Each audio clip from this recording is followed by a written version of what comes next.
ಕದಳಿದ ಸಲಿಲಂ ತಿಳಿವಂದದೆ ಎಂಬ ಪದ್ಯಭಾಗವನ್ನು ಅಭಿನವ ಪಂಪನ ಎಂದು ಪ್ರಸಿದ್ಧರಾಗಿರುವಂತಹ ನಾಗಚಂದ್ರ ಅವರು ಬರೆದಿರುವ ರಾಮಚಂದ್ರ ಚರಿತ ಪುರಾಣದಿಂದ ಈ ಕಾವ್ಯಭಾಗವನ್ನು ಆಯ್ದುಕೊಳ್ಳಲಾಗಿದೆ. ರಾವಣನು ಯುದ್ಧಕ್ಕಿಂತ ಮುಂಚೆ ಬಹುರೂಪಿಣಿ ವಿದ್ಯಾದೇವತೆಗಳಿಗೆ ಪೂಜೆ ಮಾಡಿರುವಂತಹ ಸಂದರ್ಭ ರಾವಣನು ಚಂಚಲ ಚಿತ್ತವಾದ ಮನಸ್ಸನ್ನು ನಿಗ್ರಹಿಸಿ ಧ್ರುವ ಮಂಡಲದಂತೆ ನಿಶ್ಚಲವಾಗಿಸಿಕೊಂಡು ದಿವ್ಯ ಮಂತ್ರಗಳಿಂದ ವಿದ್ಯೆಯ ಸಿದ್ಧಿಯನ್ನು ಸಾಧಿಸುತ್ತಾನೆ. ಹಾಗೆ ಪ್ರತ್ಯಕ್ಷಲಾದ ಬಹುರೂಪಿಣಿ ವಿದ್ಯಾದೇವತೆ ಚಕ್ರಧಾರನಾದ ಲಕ್ಷ್ಮಣನನ್ನು ಚರ್ಮದೇಹಧಾರಿಯಾದ ರಾಮನನ್ನು ಉಳಿಯಲು ಬಿಟ್ಟು ಉಳಿದವರನ್ನು ಉಳಿಯಲು ಬಿಡುವುದಿಲ್ಲ ಎನ್ನಲು ರಾಮ ಲಕ್ಷ್ಮಣರನ್ನು ಬಿಟ್ಟು ಉಳಿದವರನ್ನು ನಾಶ ಮಾಡಿದರೆ ಏನು ಪ್ರಯೋಜನವೆಂದು ವಿದ್ಯಾದೇವತೆಗೆ ನಮಸ್ಕರಿಸುತ್ತಾನೆ. ಯುದ್ಧಕ್ಕಿಂತ ಮುಂಚೆ ಅಪಾರ ಶಕ್ತಿಯನ್ನು ಪಡೆದುಕೊಳ್ಳೋಕ್ಕೋಸ್ಕರ ವಿದ್ಯಾದೇವತೆಗೆ ರಾವಣನು ಪೂಜೆ ಮಾಡ್ತಾನೆ.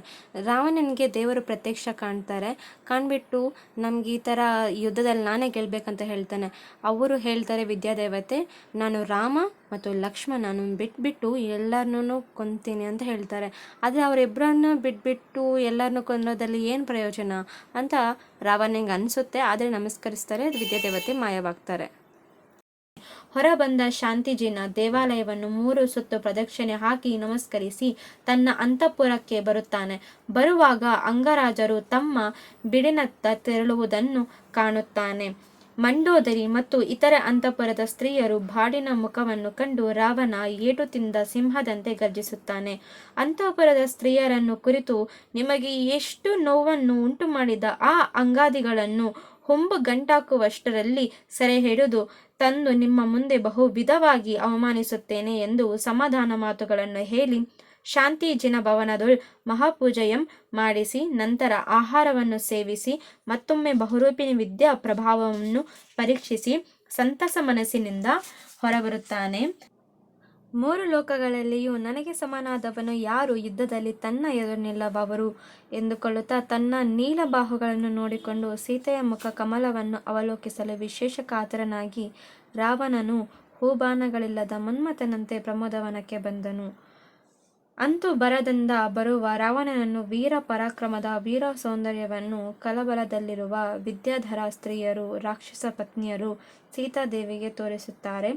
ರಾವಣನ ರೂಪು ಸೀತೆಗೆ ತೃಣಕ್ಕೆ ಸಮಾನವಾಯಿತು. ತೃಣ ಅಂದರೆ ಹುಲ್ಕಡ್ಡಿ. ಪತಿಭಕ್ತಿಯಲ್ಲಿ ಯಾರು ಈ ವನಿತೆಯಂತ ಸದ್ಭಾವವನ್ನು ಹೊಂದಿರುತ್ತಾರೋ ಅವರೇ ಪುಣ್ಯವಂತರು. ಇನ್ನು ಏನನ್ನು ಕೇಳುವನೋ ರಘುರಾಮನ ಮತ್ತು ಲಕ್ಷ್ಮಣನ ಕುರಿತಾದ ಕೆಟ್ಟ ಸುದ್ದಿಯನ್ನು ಎಂದು ಆ ತಾವರೆಯ ಕಣ್ಣಿನವಳು ಬರುತ್ತಿರುವ ರಾವಣನನ್ನು ಕಂಡು ಬೆದರಿ ತಳಮಳಗೊಂಡಳು. ಹಾಗೆ ತಲ್ಲಣಿಸುತ್ತಿರುವ ಮಾನವತಿ ಸೀತೆಯ ಹತ್ತಿರ ಬಂದ ರಾವಣನು ಹೀಗೆ ಹೇಳಿದ್ದನು: ಬಹುರೂಪಿಣಿಯ ವಿದ್ಯೆಯು ಸಿದ್ಧಿಯಾಗಿದೆ. ಇನ್ನು ನನಗೆ ಅಸಾಧ್ಯವಾಗುವಂತಹ ಶತ್ರು ಪಕ್ಷವೆಂಬುದಿಲ್ಲ. ನಿನ್ನ ನೆಚ್ಚಿನ ರಾಮನ ದೆಸೆಯನ್ನು ಬಿಟ್ಟು ನನ್ನನ್ನು ಒಪ್ಪಿಕೊಂಡು ಸಾಮ್ರಾಜ್ಯ ಸುಖವನ್ನು ಅನುಭವಿಸು ಎನ್ನಲು ಸೀತೆಯು ಕಳವಳಗೊಂಡು ಮನಸ್ಸಿನವಳಾಗಿ, ಕರುಣಿಸುವುದಾದರೆ ನನಗೆ ಎಳೆಯ ರಾವಣನೇ, ರಾಮಚಂದ್ರನ ಆಯಸ್ಸು ಮತ್ತು ಪ್ರಾಣ ಇರುವವರೆಗೂ ಬರದಿರು ಎಂದು ಹೇಳ್ತಾರೆ. ಆಯು ಪ್ರಾಣಂ ಬೆರೆಗಂ ಜೀವದೆಸುರು ಇರುವವರೆಗೂ ಎಂದು ಒಂದು ಅರ್ಥವಾದರೆ, ಉಸಿರು ತೆಗೆಯುವವರೆಗೂ ಅಂದರೆ ಆ ಹಂತದವರೆಗೂ ಹೋಗಬೇಡ, ಕೊಲ್ಲದಿರು ಎಂದು ಹೇಳುತ್ತಾ ಭೂಮಿಯ ಮೇಲೆ ಬಿದ್ದು ಮೂರ್ಛೆಗೆ ಸಂದಳು ಸೀತೆ. ಜಾನಕಿ ಮೂರ್ಛೆಯಾಗಲು ರಾವಣನಲ್ಲಿ ಅನುಕಂಪ ಹುಟ್ಟಲು ಕರುಣಿಸಿ ತನ್ನ ಕರ್ಮದೀನತೆಯಿಂದ ಹುಟ್ಟಿದಂತಹ ಕೆಟ್ಟ ಪಾಪ ಪರಿಣಾಮವನ್ನು ತಾನೇ ಉಳಿದುಕೊಂಡನು. ಕದಳಿದ ಸಲಿಲಂ ತಿಳಿವಂದದೆ ಎಂದ ನಮ್ಮ ಶೀರ್ಷಿಕೆಯಂತೆ ಕದಳಿದ ನೀರು ತಿಳಿಯಾಗುವಂತೆ ತನ್ನಿಂದ ತಾನೇ ತಿಳಿದುಕೊಂಡು ರಾವಣನು ಮನಸ್ಸು ತಿಳಿಯಲಾಯಿತು. ಸೀತೆಯ ಬಗ್ಗೆ ವೈರಾಗ್ಯ ಹುಟ್ಟಿತು. ಉದಾತ್ತನಾದನಲ್ಲಿ ಕಳಂಕದ ಪ್ರೀತಿ ಹುಟ್ಟಲಾರದು ಅಲ್ಲವೇ? ಪ್ರೀತಿಯಲ್ಲದೆ ಕಳಂಕದ ಪ್ರೀತಿ ಹುಟ್ಟಲಾರದು. ಹತ್ತಿಕೊಂಡು ಸಂಜೆಯ ಅನುರಾಗವನ್ನು ತೊರೆಯದಿರುವವನೇ ಸೂರ್ಯನು. ಉತ್ತಮನಾದವನು ಎಲ್ಲಿಯಾದರೂ ಮನಸ್ಸಿನ ದುರಾಸೆಯಿಂದ ಕೆಟ್ಟಿದ್ದನ್ನು ಆಚರಿಸಿದರೆ ಮತ್ತೆ ಅದನ್ನು ತೊರೆದು ಬಿಡದಿರುವನೇ.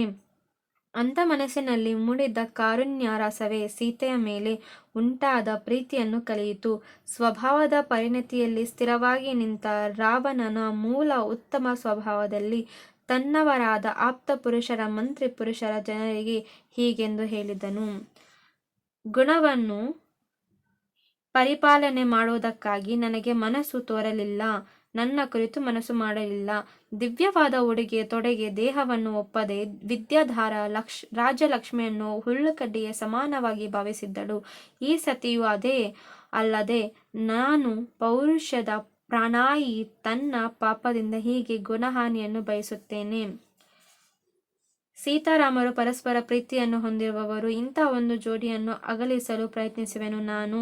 ಇದೆಲ್ಲ ಕಾಮ ಮನ್ಮಥನ ಲೀಲೆಯೋ? ನನ್ನ ವಂಶಕ್ಕೆ ಹಿರಿಮೆಯಲ್ಲ, ಕಲಂಕ ತಂದ ಅವಿವೇಕಿ ನಾನೇ ಎಂದು ಪಶ್ಚಾತ್ತಾಪ ಪಟ್ಟ ರಾವಣ. ಕಾಮ ವ್ಯಾಮೋಹದಿಂದ ಅಪಕೀರ್ತಿಯ ನಗರಿಯ ಧ್ವನಿ ದಿಗಂತವರೆಗೂ ವ್ಯಾಪಿಸುವಂತಾಗಲು ರಾವಣ ಅಗಲಿಸಿ ತಂದ ಮನನಿಗೆ ಇಷ್ಟೊಂದು ದುಃಖವನ್ನು ಉಂಟುಮಾಡಿದೆ.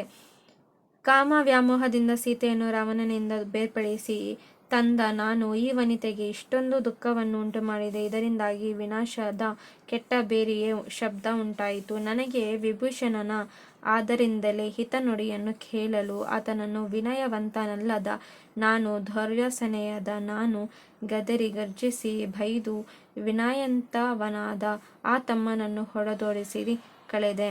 ದುಷ್ಟಚಟ ಹಿಡಿತಕ್ಕೆ ಸಿಲುಕಿದ ಯಾವನೂ ಅನುರಾಗದ ಸೆಲವಿನಿಂದ ಹಿತ ಅಹಿತ ಎಂಬ ಯೋಚನೆಯನ್ನು ಯಾಕೆ ಮಾಡುತ್ತಾನೆ? ಯಶಸ್ಸಿನ ನಾಶವನ್ನು ಸೋಲಿಸಿ ಸಂಬಂಧವನ್ನು ಪಡೆದುಕೊಂಡು ತಮ್ಮ ಅಭಿಮಾನದ ಕೇಡನ್ನು ಹಿರಿತನದ ಭಾವನೆಯನ್ನು ಬೇರೆ ಜನ್ಮಗಳಿಂದ ಪಡೆದುಕೊಂಡು ಉತ್ತಮ ಗತಿಯನ್ನು ಆತ್ಮೀಯ ಗೆಳೆಯರಾದ ವ್ಯಕ್ತಿಯನ್ನು ಜನರು ಆಡಿಕೊಳ್ಳಲು ಅಪವಾದವನ್ನು ವಿಶಾಲಾಸೆಗಳೆಂಬ ಮಧ್ಯ ಅಮಲೇರಿದ ಮನಸ್ಸಿನವರಾದ ವಿನ್ಯಾಸಿಗಳಾದವರು ಯಾರು ಆಗಲಿ ಇದನ್ನೆಲ್ಲ ಹೇಗೆ ತಿಳಿಯುತ್ತಾರೆ?